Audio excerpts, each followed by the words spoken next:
epic. Something similar to the debate between moh.hijab and David Wood.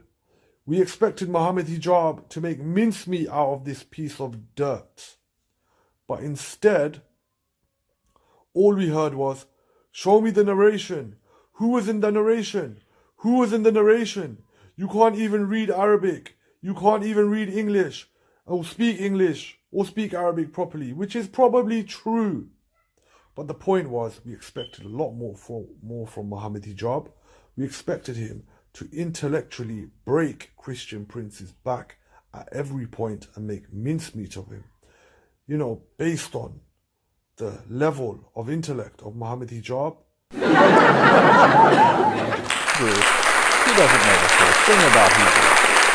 What Elijah in the Hebrew language means. No, Elijah does not mean God is with us. Elijah, or Eliyahu in Hebrew, means my God is Yah, or Yahweh. Yah is a contracted form of the divine name. There's two words for spirits in the Hebrew language, ruh, which is the same as the Arabic, and the ruah. No, there are not two different words for spirit in Hebrew, ruah and ruach.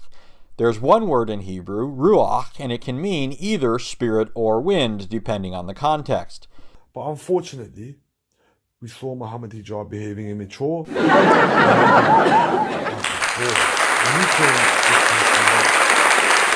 You know, he let his ego get the best of him again.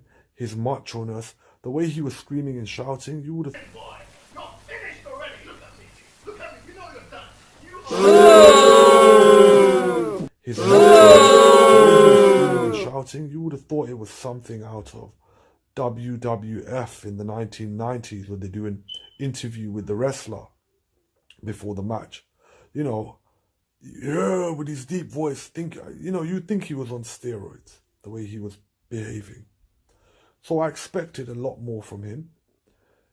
Okay, he was mentioning Surah Kaf and what happens if you don't say Inshallah. You should have just refuted it and moved on. But then you got a recording of him being dirty, Christian Prince being dirty, talking about, please excuse my kids in the background. So he was speaking to a Muslim woman, and you don't know who this Muslim woman is. You don't know what her age is. And they made out that Christian Prince was like some kind of rapist or pervert or sexual predator based on what he was saying. You know, you're going to give me your boobs and you're going to take your panties off. What did you expect from a filthy disbeliever, enemy of Islam?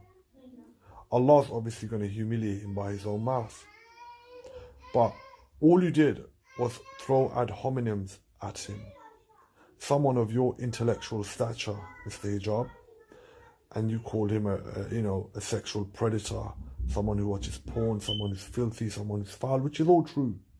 But from someone like you could have easily destroyed him intellectually and broke his back and let him come with every one of his claims, all of the claims that he's been making for years and years, and you could have destroyed him. But instead, you chose to act like a boy, let your ego get the better of you, not really achieve anything. And then, you go around on Instagram or whatever saying we destroyed him, we finished him. No, you didn't. You just came across as another one of his frustrated callers who couldn't really refute him apart from curse at him and throw ad hominems at him. And after you left, he probably went around the whole internet with this whole bunch of trolls and people who upload videos for him.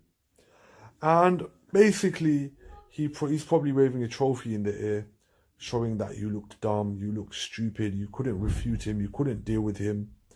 And you've probably made him a lot more famous in reality. So I know you said he's not worthy of your attention. And you're probably right. But if you're going to give him the attention, give the attention its due right. And be just. Be just.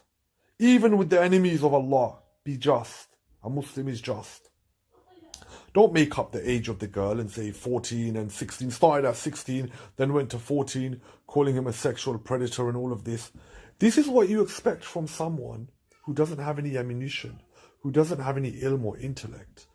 This is what they do when they don't have any answer for this person. So rather than attack him in this way, you should have dealt with him intellectually.